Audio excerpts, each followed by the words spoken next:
Hey everybody, before we get into today's video, I just wanted to take a moment to shout out the author of today's story, DarkNightTales. Go check out their channel as he releases similar content as to what I release on here. I know that it would be greatly appreciated. I'll link the channel down below in the description. Go check it out. Now, today's video.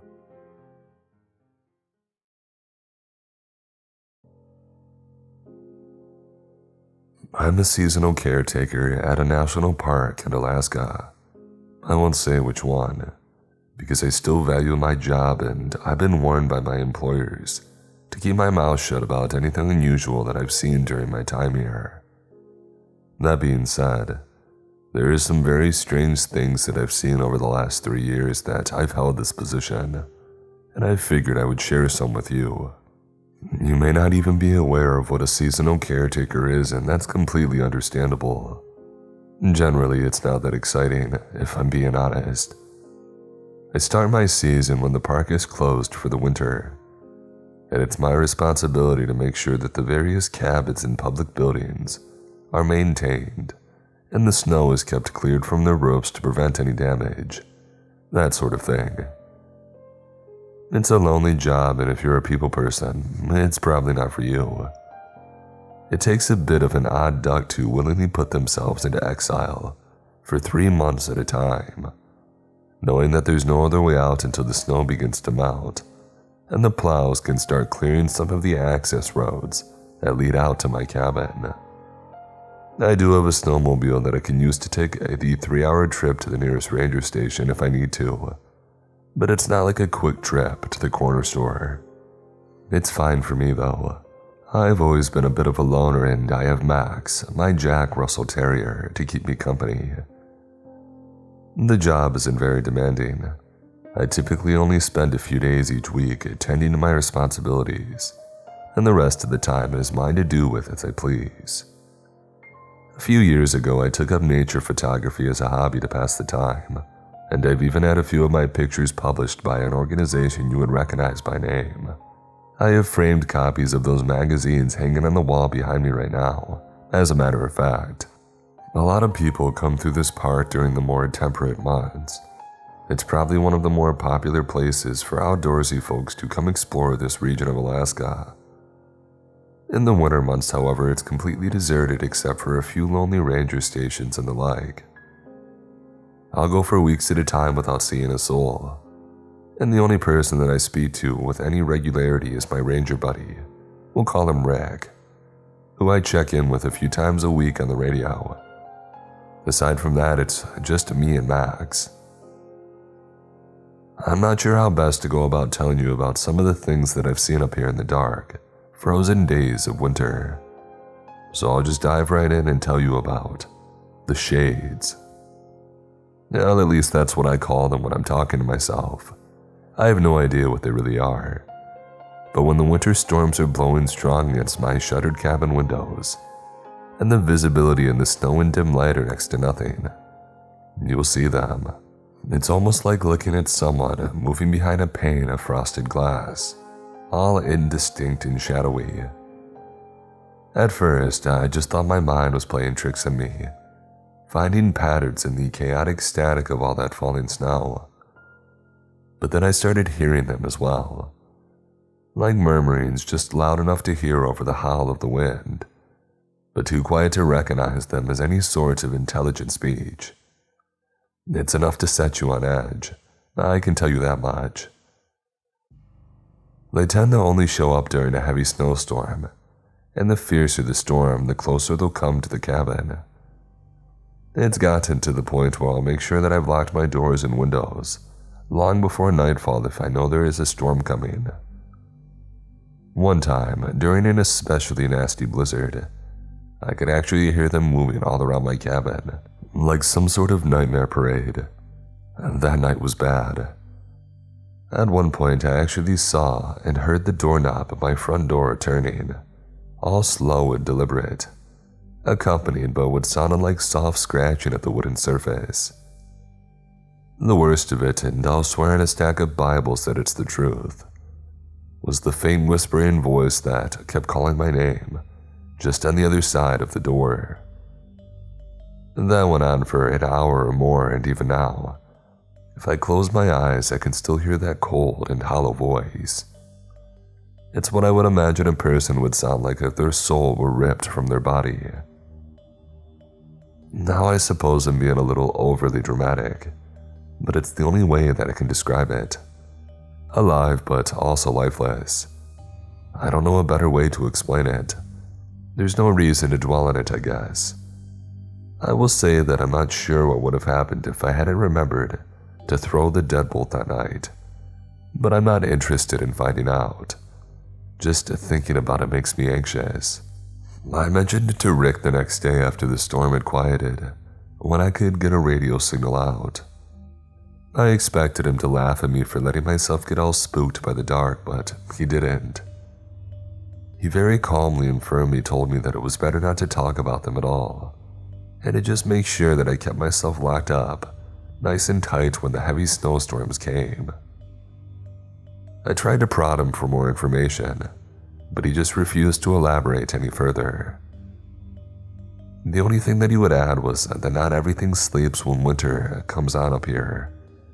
I have to admit, he creeped me out more than a little with that zinger. He definitely knows something about them, and I'm going to try to pin him down one day and get more info. The next thing on the list is the car graveyard. I kid you not, if you explore far enough off the beaten trail out here, chances are you're pretty good that you'll find one. A car or truck just inexplicably deposited in the middle of backwater Alaska, like that makes any sense at all. The first one that I ever saw was an early 2000s BMW coupe, looking like it was just off the showroom floor, except for the fact that it was half embedded into an old spruce that probably stood there since before cars even existed. It almost looked like the tree had grown around the car, or maybe the car had been interposed into the tree. I don't know if it's possible, I just know that it was there. I've seen a few of them during my time here, sometimes trapped in the trees like that BMW, and sometimes just sitting in the middle of an open space of ground.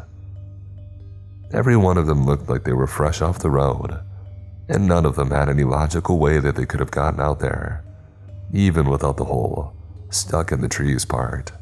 The most unnerving thing about the cars, though, is the clothing. I've stopped looking and just tend to avoid going anywhere near one if I see it. But the first time that I saw one, my curiosity led me to check it out. I tried to open the doors, but they were all locked. When I looked in through the windows, though, I saw the strangest thing. In the front seats, it looked like somebody had laid out clothes. Pants, shirts, shoes, socks, the whole deal, and strapped the seatbelts around them. It was like the people in the car had just vanished in mid-drive, leaving their clothing behind just the way that they had been wearing them. Eerie is one word for it, but if I'm being honest, it scared the crap out of me. The other thing about the cars is that you won't find the same one twice. When I saw that first BMW, I came back out the next day with the camera to take a picture of it, but it wasn't there anymore. I thought that I had simply forgotten where it was or that I had just gotten turned around, but when I saw my boot prints in the snow from the day before, I knew that I was in the right spot. I tried to report this to the rangers as well, but Rick told me they wouldn't even send anybody out to investigate them anymore. By the time that anybody got there, they would be gone. Apparently, reports of this sort of thing have been coming in periodically over the last 20 or 30 years, and nobody knows anything about them. He did tell me that one of the rangers had found one once, a school bus from Texas, if you can believe that. In each of the rows of seats were piles of empty clothing, with the exception of the driver. The ranger that found it said that the driver was sort of there, but not really, almost like a blurry hologram frozen in time. He said that the driver, an elderly man, looked like he was frozen in some terrified scream, all wide-eyed and gaping mouth. The ranger tried to get into the bus using the rear emergency door, but when he got the door open, A loud buzzing sound had filled his ears, and a high-frequency vibration ran through his body like an electric shock. He said the closer he got, the more intense the sound and sensation became. Before he could even take a step inside the bus, it grew so strong that he thought he was going to pass out. The best way that he could describe it was like when you have two strong opposing magnets that you're trying to push together. The more you push, the stronger the resistance becomes. He said that it was almost like the universe somehow keeping him out of that bus, like he didn't belong in it. He stumbled away from it and spent the next day in bed, sicker than a dog. When he came back out a few days later with some other rangers, the bus was gone. I can't really speak for the buzzing and vibrating personally. I just know that I avoid them whenever I see them. They're just not right. The last thing that I'll tell you about today is the bridge. About a mile or so from my cabin along a maintained footpath, there's a rope bridge that crosses a deep ravine. To the side of it, there's a bit of rock jutting out that's used as a kind of observation point. You know what I mean, where hikers will stop and take selfies along their trek to post to Facebook or Twitter or whatever. The parks department even went through the trouble of installing handrails along the edge of it to prevent anybody from falling to their death.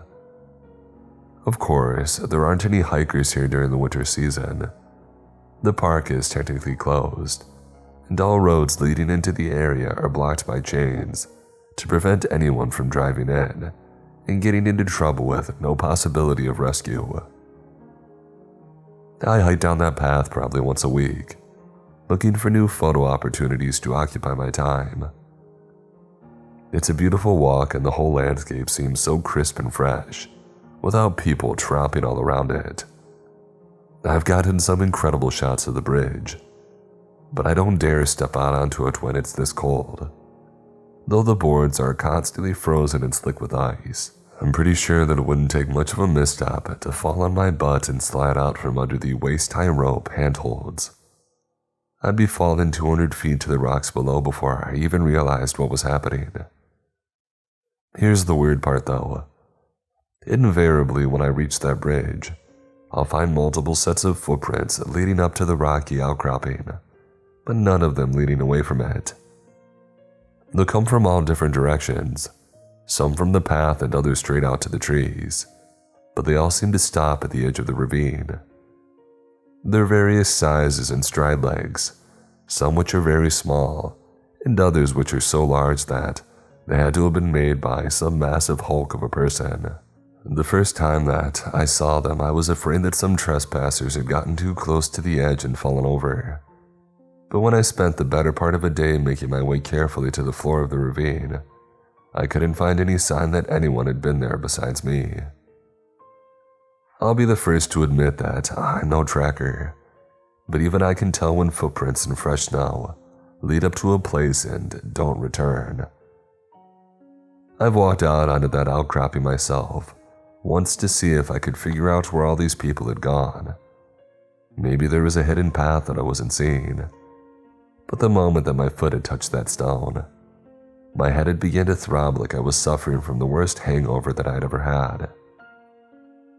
When I staggered back from it, the pain disappeared like it had never been there, and I was left with a pretty insistent nosebleed for the rest of the afternoon as my only souvenir.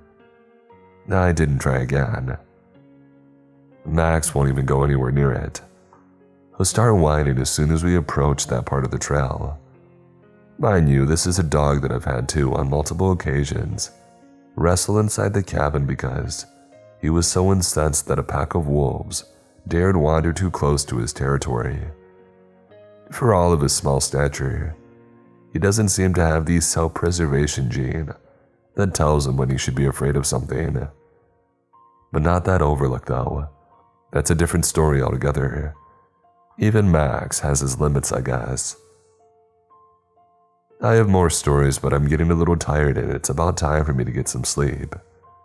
Tomorrow I need to head out to the cabins by the frozen lake and make sure that their roofs are clear. I'll write more later. Next time I'll tell you about the bears. Hey y'all, it's me again. Thanks for all the great feedback on my previous update. Honestly, I wasn't sure how interested anybody would be in some of the things going on out here, and I was more than a little surprised when I got back to my cabin yesterday and saw all of the responses. Before I get rolling with some more experiences that I've had out here, I just want to address a few questions that folks have made on my last update. Someone suggested that I should try to capture the shades with my camera. That's a good idea, and I've already tried that on a couple of occasions. The issues that I've run into is that, because of the darkness and the snow, I only really have two options. Either use a flash or some other light source, or else use a long shutter speed on my camera. Even though I was pretty sure neither one would work, I've actually tried both methods. Unfortunately, as anyone who has driven in a snowstorm can attest, snow is great at reflecting light, which is why you can't use your high beams when you're driving in it. The light just reflects off the snow and back into your eyes, effectively blinding you. My results using this method were about what you would expect. Nothing but a complete whiteout of the captured images. Using a slow shutter speed didn't yield any better results. All I got were images of completely incomprehensible motion blurs. I suppose there are probably better camera rigs out there that may be able to overcome these challenges, but I don't really know of them. Even if they do exist, they're probably well outside of my budget. The National Park Service doesn't exactly pay seasonal caretakers in gold bullion. There also was a concern that, even though I'm trying to remain anonymous, I've given away enough details about myself that my employers could easily identify me. Don't worry about that. Firstly, there are more than 20 national parks in Alaska, covering over 50 million acres of land. Believe it or not, it actually contains the majority of the national park land in the entire US, like 65% of it. As you can imagine, there are a lot of folks spread across the state, doing similar jobs to mine. It's hard to envision exactly how expansive Alaska is, and how much of it is covered with stark wilderness, unless you've been here and seen it for yourself. I know that I didn't have the faintest clue before I got here from the lower 48.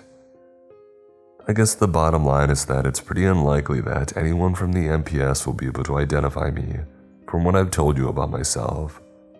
If they do, I guess we'll cross that bridge then. Finally, somebody asked about the license plates on some of the vehicles that mysteriously appear out of here in the wilderness, and whether they were all from one area or from all over. I previously mentioned that I tend to avoid them if I come across them anymore, but I can tell you that the first car that I ran across, the BMW, had a European-style license plate on the front. I assumed at the time that it was just one of those trendy plates that folks in the US sometimes put on the front of their European cars for decoration. But it's possible that it was legitimately from somewhere in Europe. I'm not sure. I recall that it was white and blue, but beyond that, I don't remember much about it. Of course, the bus that the ranger found had Texas plates on it, but I don't know about any others, I'm sorry.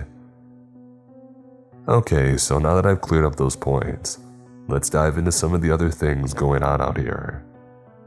Since I mentioned in the previous post, I'll start off with the bears. So you probably already know this, but Alaska has some of the largest and most dangerous bears in the entire world. Fortunately, the Kodiak and polar bear aren't generally found inland up here, but we still have more than our fair share of grizzlies and large black bears, both of which are apex predators and will make quick work of the unwary or unprepared. Now, since my contract covers the colder winter months, most of these bears are hibernating during my time here.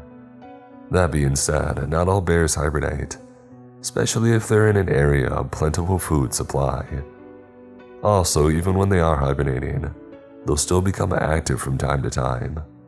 So you definitely can't let your guard down if you want to stay on this side of the grave. It's a pretty safe bet that anyone who works up here, especially alone, tends to carry a rifle as well as a large caliber handgun whenever they're outside of their cabin. I'm no exception to that.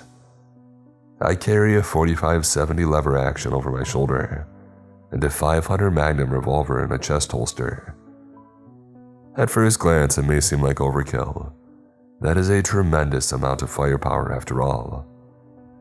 However, the first time you catch a glimpse of a mama grizzly with her cubs and realize that you're looking at about 800 pounds of predator that can run you down in a heartbeat, you start wondering why I don't carry even more.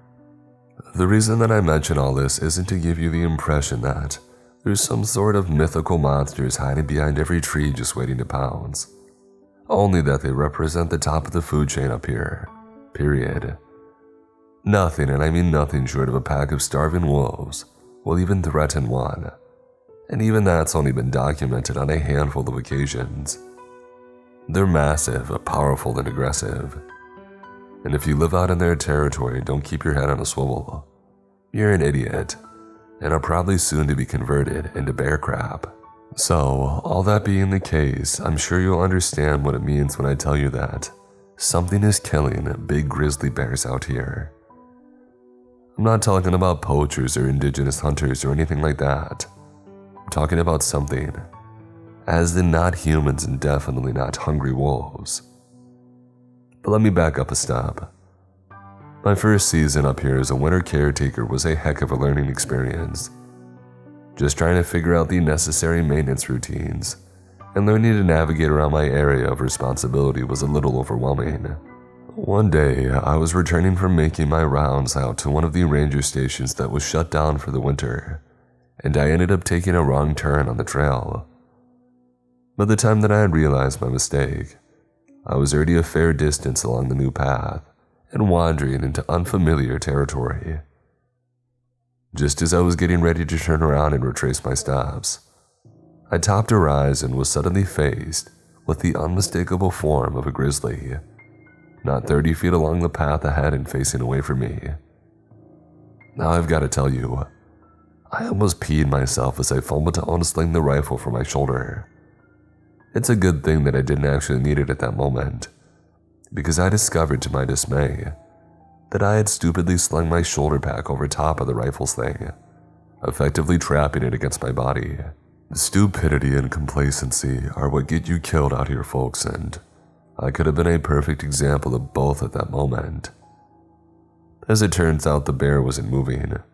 It was just standing there perfectly still, its hindquarters facing me, and I knew instinctively that something was wrong with it. Giving up on my rifle, I grabbed my handgun from its holster and cautiously approached the grizzly, my eyes intent on the bear and prepared for the slightest hint of movement.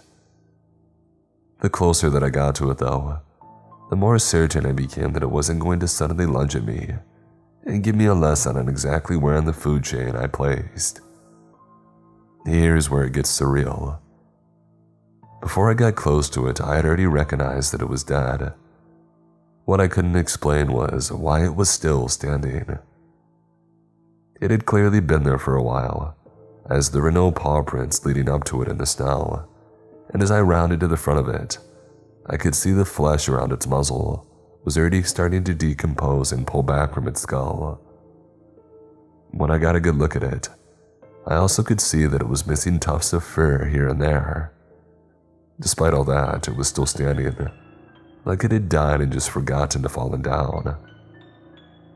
I looked it over pretty closely, which was still an unnerving exercise, dead or not. But I couldn't find any sort of wounds or blood that might indicate why it had died. It was then that I realized a couple of things. Firstly, that there were grizzlies in the area that were active, and secondly, nothing had scavenged the carcass. To say this is unusual is an understatement. Most of the top carnivores in this area, including wolves, wolverines, and foxes, supplement their diets by scavenging on carrion. The fact that this bear had died and remained completely intact wasn't just perplexing, it was unnatural. I reported the find to the ranger station and heard back later from Rick that there had been nearly a dozen of other similar discoveries within that area in the last 2 months. The MPS had even brought in some fancy zoological pathologists from Anchorage to figure out what had killed the bears. They spent 2 weeks in the field with the rangers examining the carcasses and then one morning they were just gone. They had apparently been abruptly recalled without so much as a buy or leave.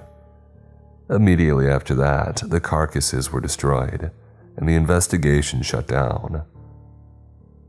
A week later, a rushed and astonishingly brief report came back indicating death by natural predation. No further investigation indicated. Natural predation.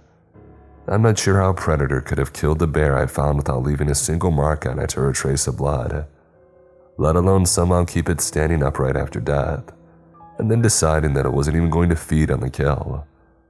I call BS, and so did the Rangers. Rick told me that his boss had tried to contact the pathologist for more info, but was told that they had all been reassigned and were no longer working within the park service. Not one to easily give up, Rick's boss tried calling a private cell number that he had gotten from one of the pathologists during their visit. It went to a disconnected message indicating that the phone was no longer in service. This was strange, because he had just spoken to the investigator using that very number only a couple weeks prior, so he knew that it was a good number. But late that night, he received a call from an unknown caller. When he answered it, he recognized the hushed voice of the pathologist that he had befriended. Sounded like they were whispering into their phone. "Leave it alone, forget about it," was all they said before the line went dead. He tried calling the number back several times, but it just went to dead air each time. That was the last time that he heard anything about it.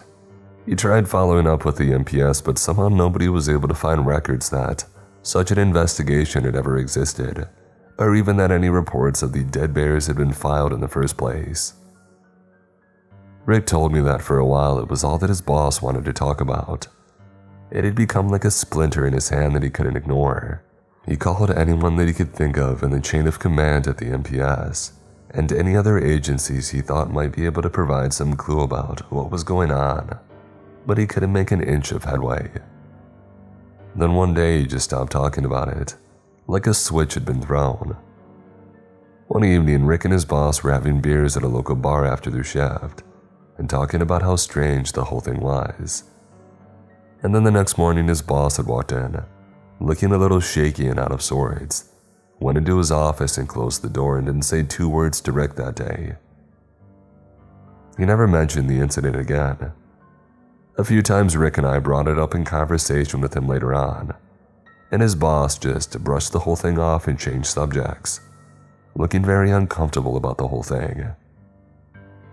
I don't know what happened, but if I had to guess, I'm thinking that his boss was probably digging into something that wasn't meant to be dug into, and somebody had convinced him that it was better if he just forgot about it. Look, I'm not some conspiracy theorist nut job, okay? I just know that the whole thing stinks to high heck, and I'll just leave it at that. The other thing that I'll tell you about today is what we call the Witch's Lodge. I'm not sure what it was originally. It's really not much more than a single-room log cabin built out in the deep bush. I've seen it a couple of times and I've been inside once. It's a bit of a hike from my post and not somewhere easily traveled even by snowmobile, so I don't get out that way very often.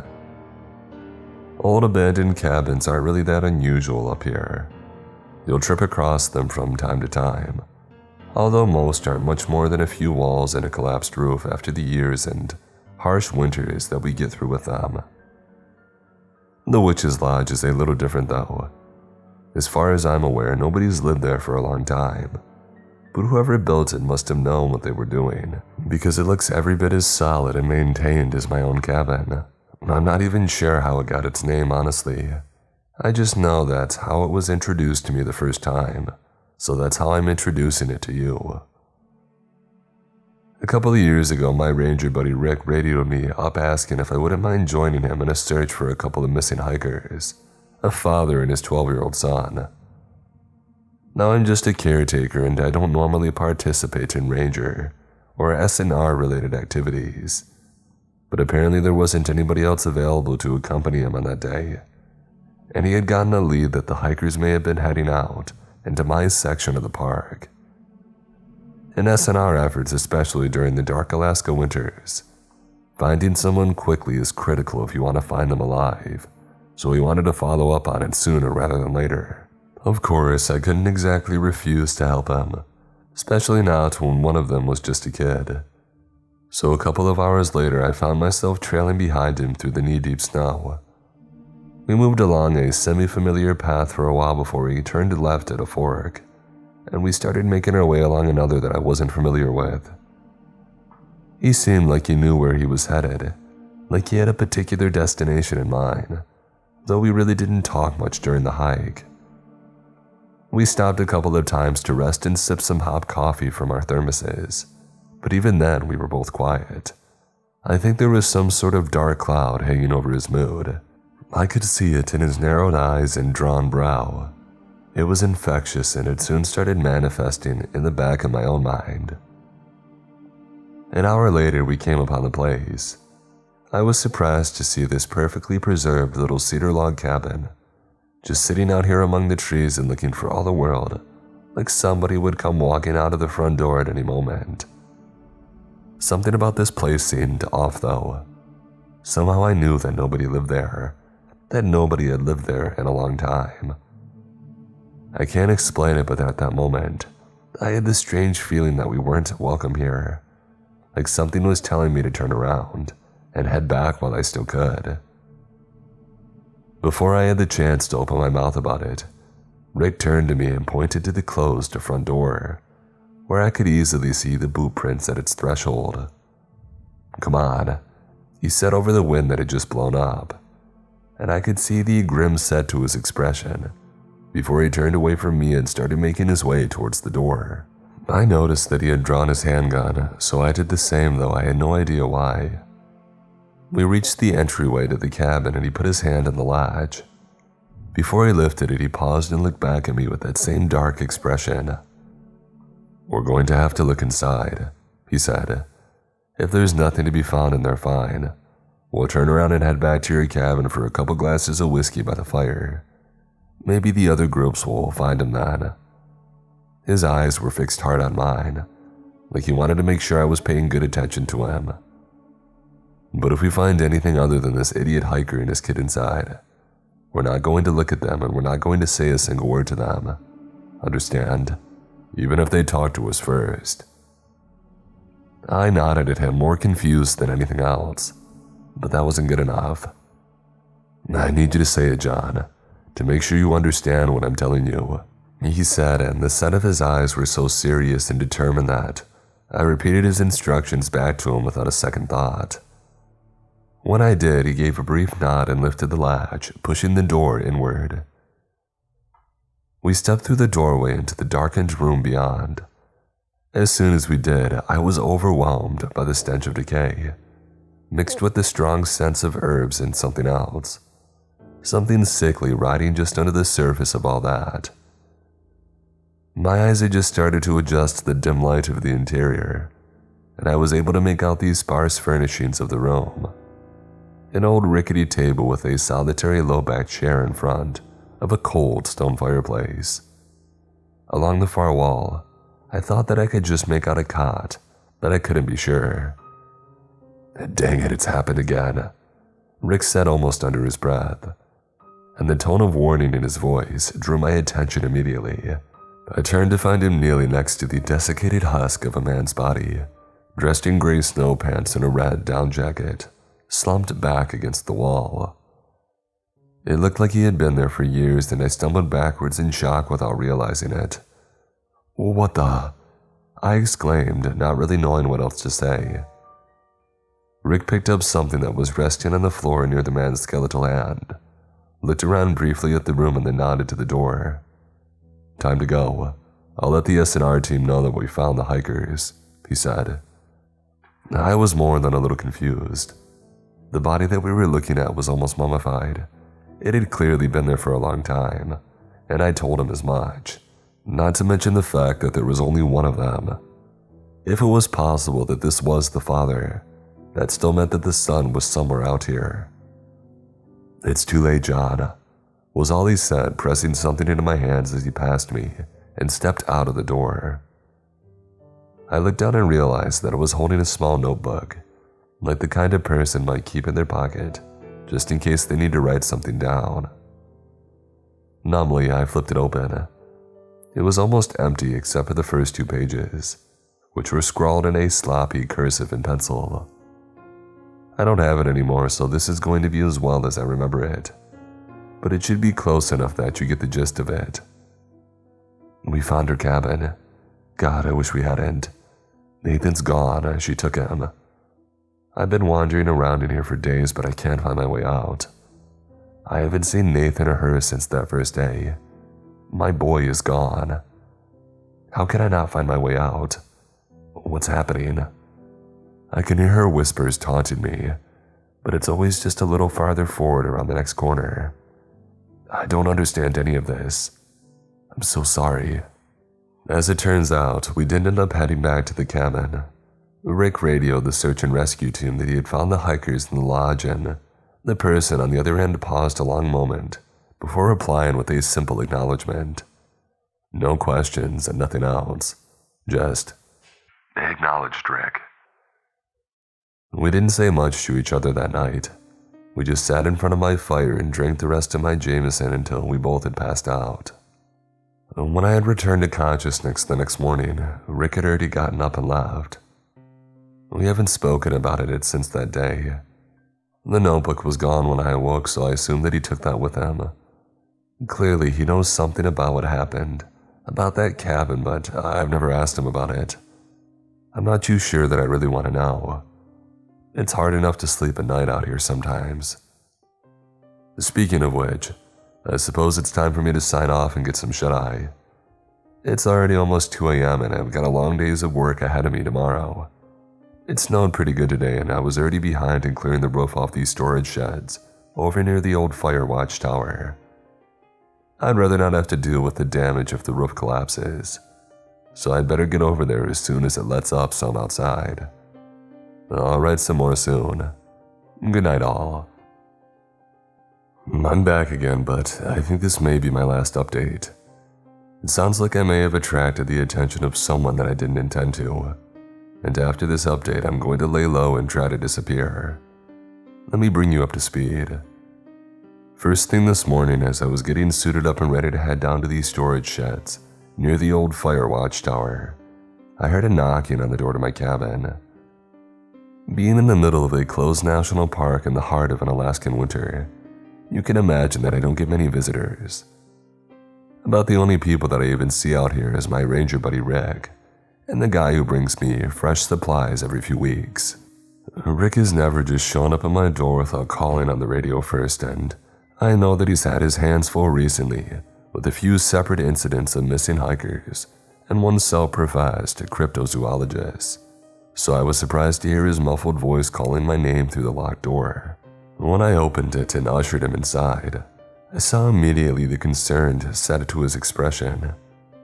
Without a word, he stepped over to the fireplace and warmed his hands in front of the freshly smoldering log that I just added. Heck, Rick, you gave me a bit of a start, I told him with a small chuckle, trying to lighten the air a little. Something was up, and I had a sinking feeling that it might have been something to do with me. He turned away from the fire and looked at me a long moment in silence before speaking. I got a call last night, John, he said. His face was creased with a frown. I couldn't tell whether it was one of worry or muted anger, or maybe a combination of both. Oh yeah, I replied, trying to keep the tone as casual as I could. He pulled the wool cap off his head and ran a hand over it, smoothing out his short, neatly trimmed hair. Yeah, and so did a few other rangers apparently. I nodded and took a sip from my coffee, feeling more uncomfortable by the moment. What about it? What do you think? It was about you, he said, pointing at me with his cap. You've attracted someone's attention with your little stories that you've been posting online. My stories? What stories? I said evenly, feigning innocence. I hadn't discussed these posts with Rick since I had started updating them. Sure, we've chatted about the possibility of me doing some in the past, but I haven't told him that I had actually written them. As far as he knew, I was just blowing smoke. My palms began to sweat. despite the fact that my cabin's internal temperature was probably in the low 50s, even with the fire in the hearth. I had been so sure that there would be no way the MPS or the agency or anybody else could figure out who's been writing these posts. I didn't stop to consider that they didn't need to figure it out themselves. All they needed to do was start poking around at the rangers in various areas. You see, there's no way that anyone who wasn't intimately familiar with this area could have identified it just by the details I've given. I've even made sure to change the name of the places and alter the descriptions of some of the events a little, just to make it that much more impossible for anyone to figure out exactly who or where I was. In retrospect, my mistake was obvious. If I was trying to identify the source of these posts, I would probably go directly to the rangers who knew the territory even better than I do. I made the mistake of thinking that my friendship with Rick was strong enough for him to look the other way, to cover my butt. See, the Witch's Lodge isn't really known by that particular name around here. I just made it up as an alias for its real one. But I'm sure Rick would be able to identify it immediately by reading what I've written about it. Same goes for the other stories too. And I'm also pretty sure that the other rangers would be able to recognize them for what they really were as well, now that I'm really thinking about it. Yeah, I messed up good this time. Okay, so here's the deal. There are things that happen out here more than I've told anyone about, more than I was ever planning on alluding to in these updates. Things that they do out here, and things they definitely do not want anyone to know about.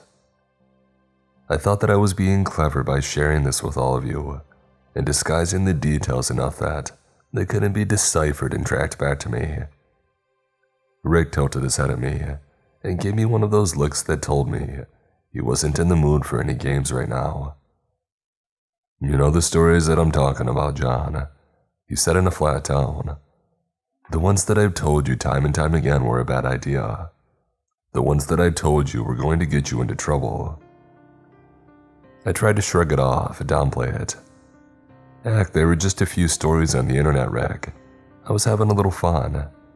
It gets lonely out here and we all go a bit stir-crazy sometimes. You know that. Yeah, well, these little stories have stirred up trouble for us both, he said, setting his hat on the chair and turning away from me, back towards the fireplace. They know who wrote them. They know who you are. I just stood there in shocked silence, mouth hanging open as I stared at my friend's back, sudden comprehension flooding my thoughts. My eyes grew wide. You told them? I asked, stunned. How could I have been so naive? Rick had a job to do. I mean, we all had jobs to do out here. We all had people that we answered to. We all knew the score. He didn't turn to face me, but I could see his head fall a little in resignation. His face was probably twisted up in frustration at my recklessness, at the position that I had put him in, if I had to guess. I hope there was a little regret there too. I would like to think that our friendship had been real enough. What did you expect? That they would just look the other way again? This isn't the first time you pulled this stuff, John, he said, glancing over his shoulder at me. I could see the darkness in his eyes in that brief moment, the resolve that had turned his features to stone, and I knew what was coming. The crackling of the flames from the fireplace almost covered the quiet sound of a fastener being unsnapped, but not quite. He was quick, but I had the advantage. Before he even had the chance to spin around to face me, my magnum was out of its holster and thundering with unimaginable violence in the small confines of my cabin. The air filled with acrid smoke, and the afterimage of the muzzle flash glowed in my eyes, superimposed over the dim firelight. Rick staggered to his left, his own handgun falling to the floor as he reached up to clench at the blackened hole in the chest of his jacket, which was now already growing red from the terrible wound beneath. He looked up at me and I could see the realization in his eyes of what had just happened. He reached out to steady himself against the mantel, gasping for breaths that now had a horrible wet rattle to them. I'm sorry, Rick, I said. grabbing my pack from beside the door and slinging my rifle over my shoulder with trembling hands. I screwed it all up. I'm sorry about all this. He didn't hear me though. He had slumped to the floor and now stared vacantly at nothing, his blood pooling and spreading from beneath him across the wooden planks. He was gone. That was this morning. I took off out of my cabin as quickly as I could and strapped my pack onto the snowmobile. Within a couple of minutes, I was speeding along the northern trail, away from my cabin and in the direction of the decommissioned ranger station. I had killed my friend, but he would have killed me if I hadn't acted first, I know. But that doesn't change anything. I have never used my gun to kill anything, man or beast. It was always something that was there if I needed it, like a security blanket. But I never really thought that I would have to pull the trigger on anything. Man, I'd made a mess of this whole thing. I thought that it was all over for me when I skirted a little too close to the edge back in Montana. But fortune had smiled on me, and the powers that be decided to give me another chance then. There wouldn't be another pardon for me this time.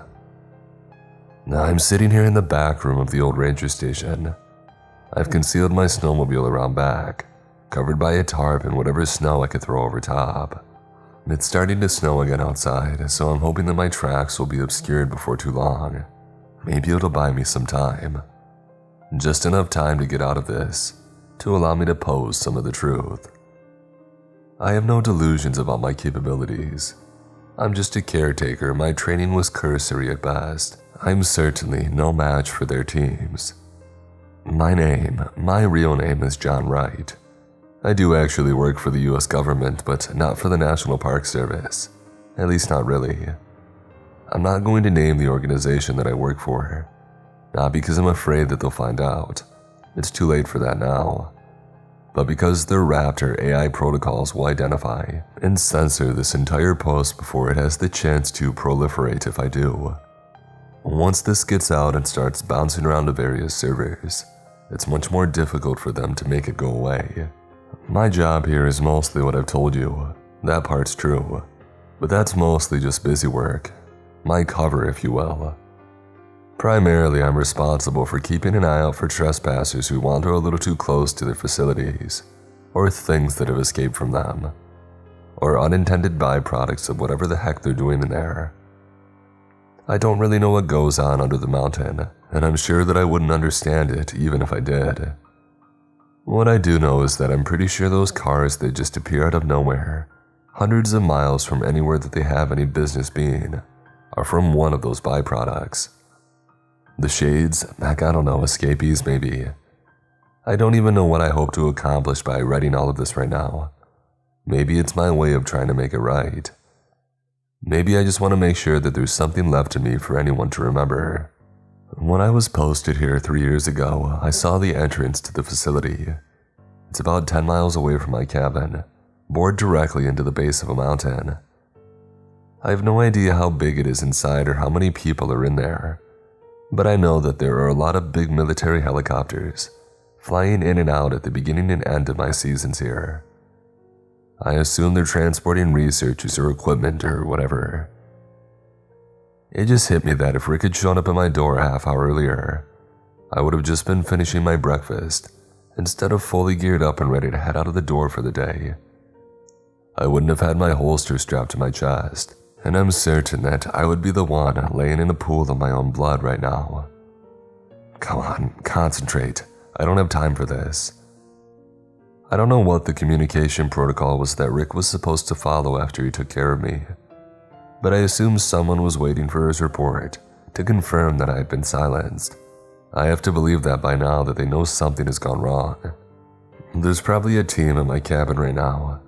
It hasn't been snowing long enough to cover my tracks, unfortunately, which means they'll probably have no trouble figuring out which direction I took. It's only a matter of time before they show up here, and then it's all over. Right now, I'm trying to type this on my notebook computer and relaying it through the ranger station's communication network. I'm surprised they haven't locked down the firewalls yet. I fully expected to be completely cut off from the world when I got here. Small blessings, I guess. At least I can get this out there still. You probably gathered by now that most of the rangers around here aren't what they seem either. Some are, I think, but most are ex-military, special forces types, recruited by the agency to provide security and make sure that the caretakers don't go off the reservation like I did. Rick was that way. His real name is Mike, by the way. I won't tell you his last name. I don't want him remembered as anything other than a hero. I'm the one that messed this whole thing up. He was only doing his job, fulfilling his sworn commitment.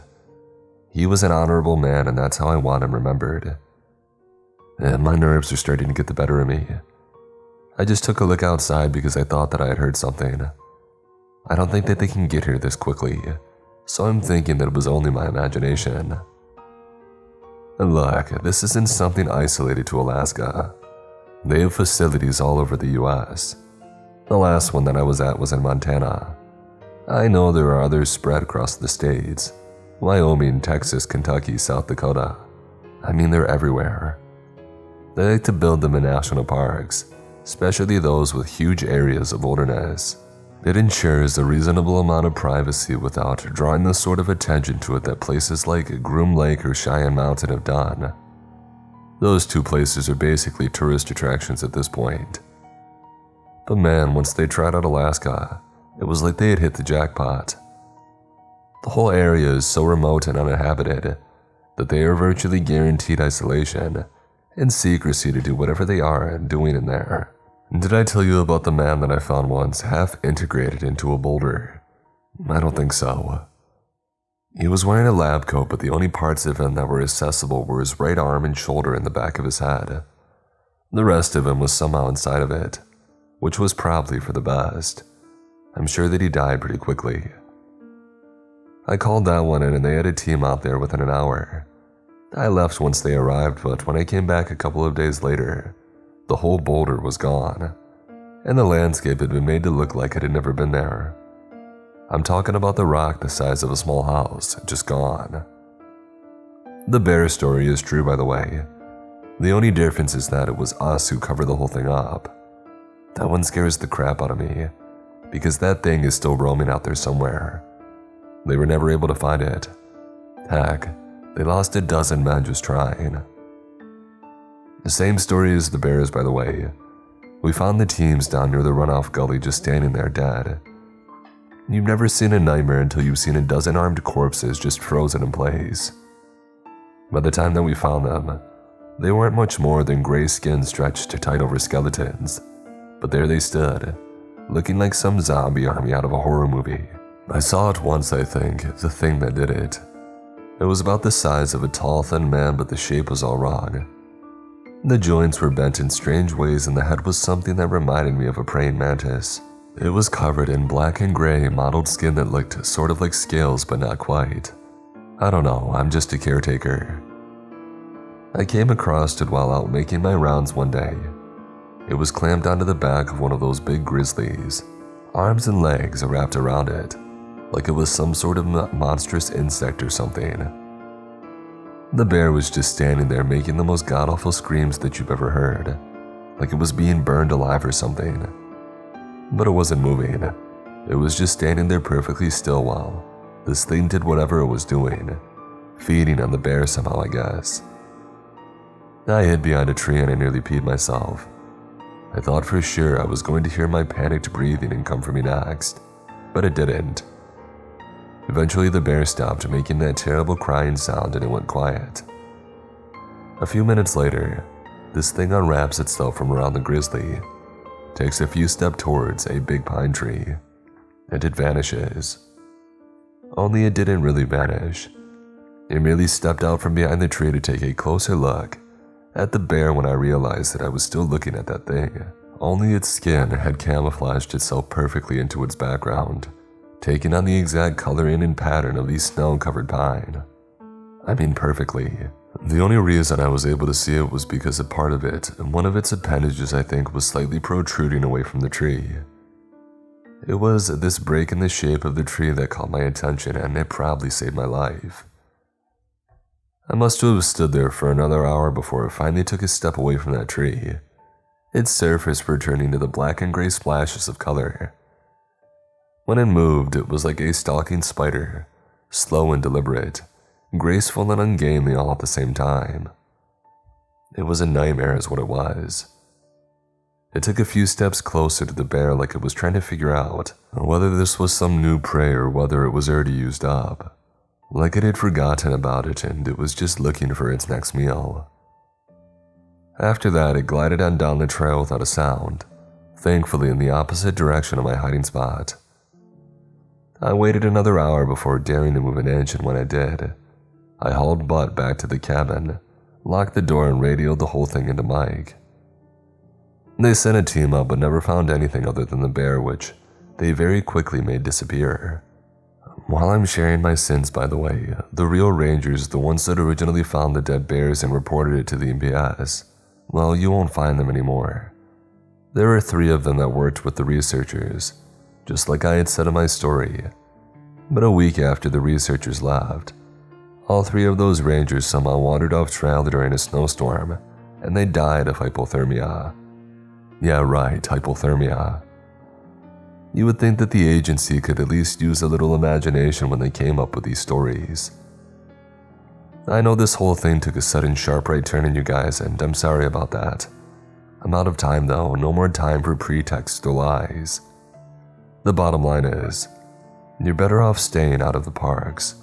Go see a movie, go for a drive, play video games, whatever. I suppose even state parks are probably safe enough, but I still wouldn't chance it. The stuff I've seen, what they've done. Okay, I'm pretty sure that wasn't my imagination that time. Time to upload the post. If I'm mistaken and I have some more time, I'll just send an update. But I want to make sure this gets out there before they stop it. John Wright, former seasonal caretaker at an Alaskan national park.